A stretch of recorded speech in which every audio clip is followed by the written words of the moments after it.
All right, shalom, shalom. I want to give all praise and honor unto Yahweh, Ba'ashem, Yahushai, Ba'ashem, Dash, Barakatah Yahweh, Barakatah Yahushai, Barakatah Yahweh, Barakatah Yahushai, Barakatah Yahweh, Barakatah Yahushai, Ba'ashem, Dash. We give double honors to our apostle elders, which are the apostle elders at Great Millstone, and to you hopeful elect that's fighting, pushing, maintaining these last days, keeping faith, pushing towards that goal, man. Uh, Things are getting on the way, man. We got Biden that's in office. We're gonna see what kind of devil he turns out to be. Which every move that's being made is for the downfall of this place and the judgment and the redeeming of the hopeful elect of you Negroes, Latinos, and Native Americans, which are spread out through the four corners of the planet Earth. You know, that's what the main goal of this movie is to get the elect to that point, and then the Lord is he's gonna get to working, man. He's gonna do away with this place. He's gonna make an example on to those that after should live ungodly, man. This is gonna be the greatest don't mess up of all time, you know, especially when the nations are gonna fear also too after that 1,000 years when they see Esau be done away with, you know. So let's jump right into it. The title of this video is going to be called "The Never Ending Oil," all right, or the oil that keeps giving, but probably the never ending oil. And why do I say that? We're also in the feast of dedication, beginning of Hanukkah. So you know, we just wanted to jump. You know, I just thought it was a fitting title or a fitting lesson to go into. All right, if you brothers have read the story of Hanukkah and the Maccabees, I mean, you can go into it and read more about it, man. It's a beautiful story. Definitely always Maccabees, a good book just to go into. Lots of good stuff in there. But with the oil, all right, the miracle of that oil, it just remind me of the same, what you see now with the oil and the truth that's happening, man. All right, because we have this never-ending oil. And now it's likened unto water also because it's gushing out. And first and foremost with the apostle elders, you can see that the increase in productivity, you know, and that's through the spirit of Yahweh Shem Yahshai that's putting that water out here. The more wisdom, knowledge, and understanding is out here, they can't say that they didn't know. They have an excuse, you know. That's the beautiful part about it, because through that influx in the spirit, you know, more edification comes out, more faith building comes out, and this is coming to those that need it the most, okay? Because we're coming to the time where our faith will be put to that test. But now is the time we build it up and we prepare for the hit. We embrace it. All right, we're prepared for it. All right, let's jump right into the lesson. Let's go to the first precept. This is the book of Psalms 23 and verse 5. Because now is the time where this oil is being put on us, man. Because now the world is looking at Israel, and first they didn't believe it. First they denounced it. They said it was a joke. Now we got to pay attention to these guys. We got to pay attention to this thing that they're pushing, because it's starting to have clout behind it. It's starting to have teeth. It's starting to gain traction, because when somebody says something, it's one thing. But what somebody says starts taking place, then attention starts coming to that thing. Like, okay, who's backing this? How's this taking place? So they're starting to believe. They're not starting to believe. They can see that Yahweh Shem Yahshai is dealing with this truth, man. All right, this is Psalms 23, and let's start at verse 4. It says, "Yea, though I walk through the valley of the shadow of death." And what is that? That's Babylon the Great, man. That's why you go through the projects, you got babies catching stray bullets sitting in their crib, and you know what I'm saying? You got all types of calamities that take place in Babylon the Great. Planes falling out of the sky, all types of stuff, man. You know, gas pipeline explosions, all types of stuff in this place. You can catch one, man. You know, that's why we pray to Yahweh Shem Yahshai to keep us safe and through our daily walk. It says, though I walk through the valley of the shadow of death, and valley is a low land. Okay. It says through the valley of the Salakia. It says, though I walk through the valley of the shadow of death, I will fear no evil, for thou art with me. Thy rod and thy staff, they comfort me. And that's the scriptures. All right. Because what is a rod and a staff used for? It's used for shepherdry. It's used to guide the sheep. All right. So what's the object that guides us? It's the scriptures and the spirit of Yahweh Shem Yahushua, which is also the comforter. All right. But then you can also translate that into the oil also. All right. Because the oil is the wisdom, knowledge, and understanding is the stability of our times, which also comforts us. So it's hand in hand. Verse 25, it says, Thou preparest a table before me in the presence of mine enemies. And what's on thou anointest my head with oil. And just like the first part of the verse said, thou preparest a table. It says, thou preparest a table before me in the presence of mine enemies. So the Lord is presenting this never-ending oil in the presence of our enemies, which is these other nations. That's why they're witnessing us, the Lord marrying us, coming back to us right in front of their face, man. Just like when somebody has two people talking, all of a sudden it turns into a two-person conversation. Then the other person, and this is the third wheel. That's how this is happening. The Lord is dealing directly with us, and Esau is just witnessing it. These other nations are just witnessing the joining together of the nation of Israel, which you Negroes, Latinos, and Native Americans, and then the joining back together between Israel and their power, man. All right, through Yahushua's sacrifice, which Yahushua is going to be king on the earth. So he's going to be glorified, and he's going to take over the position that is rightfully his. All right, verse 25, thou preparest a table before me in the presence of mine enemies. Thou anointest my head with oil. My cup runneth over. That means we're going to have excess. You're not just going to have enough. You're going to have more than enough. All right, you're going to have more than enough. That's how the Lord works, man. I got this precept was the brother Gabar Yahweh. The brother brought this out to my attention, man. Beautiful scripture, man. Beautiful precept. This is Leviticus 26:10, just to show you the abundance that's going to be coming to Israel. It says, and ye shall eat old store and bring forth the old because of the new. See that? Read it one more time. And ye, let's read it in the New Standard. All right, or New International. It says, you will still be eating last year's harvest when you will have to move it out of and make room for the new.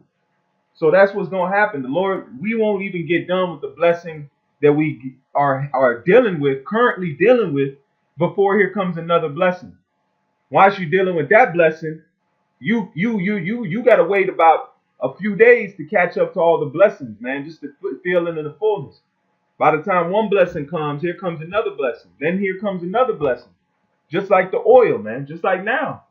You got breakdown after understanding after more wisdom, okay? More clarity.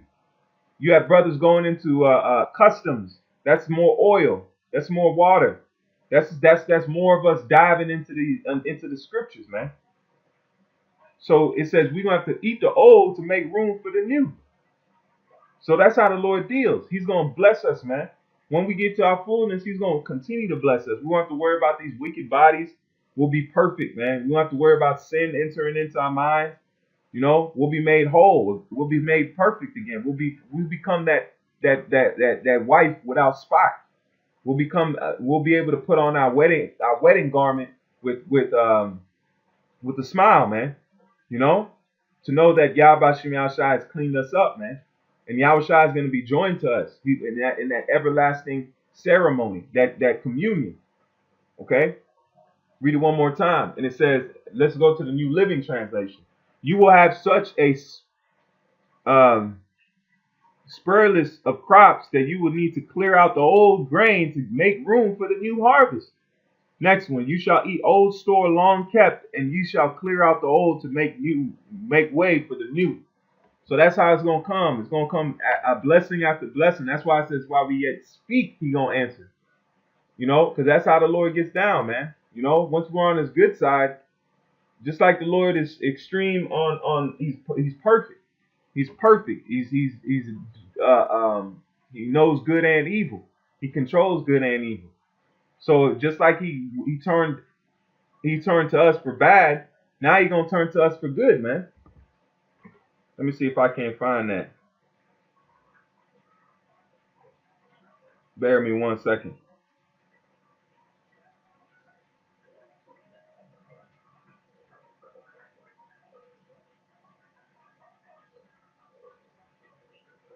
1 second.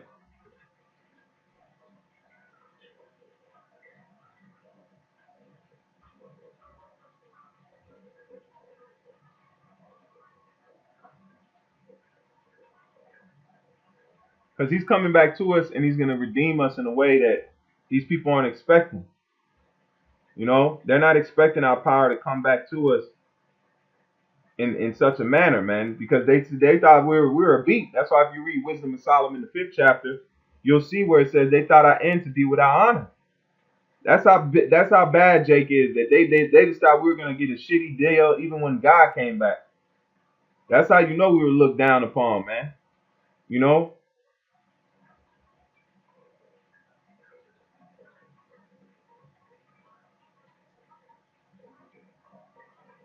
Let me read this. Lord willing, it'll come back to me.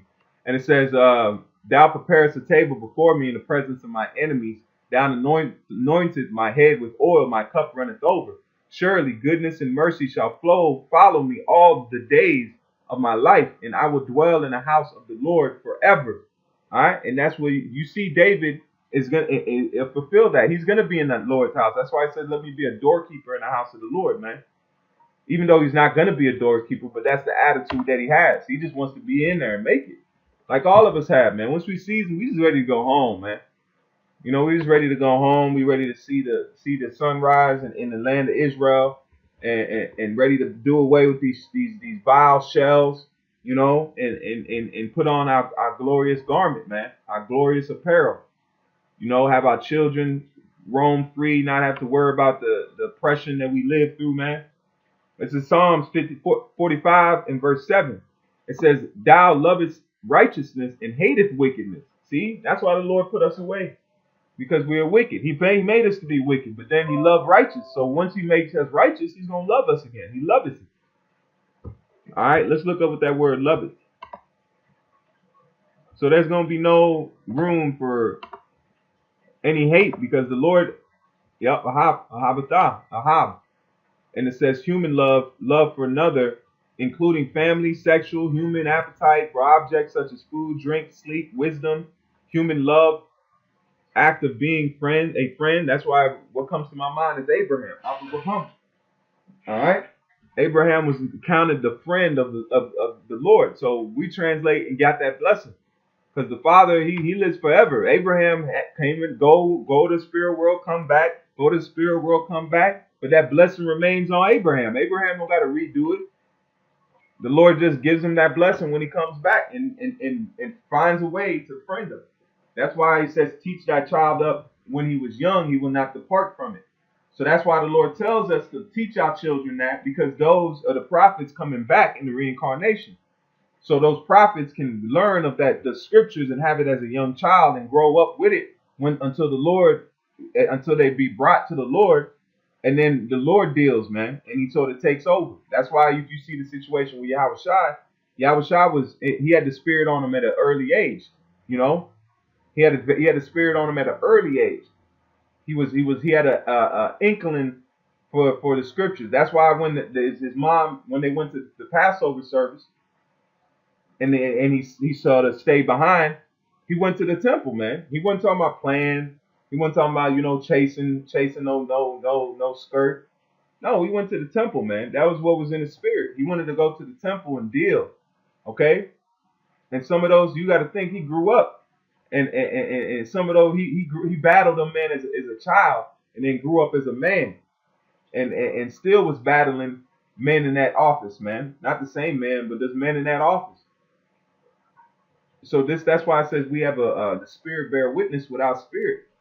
That's why we always, Jace can say to that. I always had some kind of attachment to the scriptures. It was weird, man. It was I didn't say it was weird. I don't consider it weird. It was something I always had a part of my life, man. So you used to have some people to be like, "I don't believe in God." I used to, even in the world, I used to be like, "Man, there's a God. I know that. I know all this ain't just pop out of nowhere."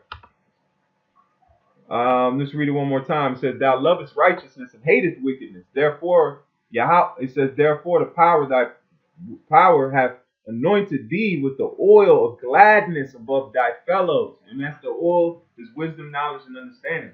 That's why it says we're able to sup with the Lord comes and sup with us and gives us the understanding that we need to be able to deal in these scriptures, man.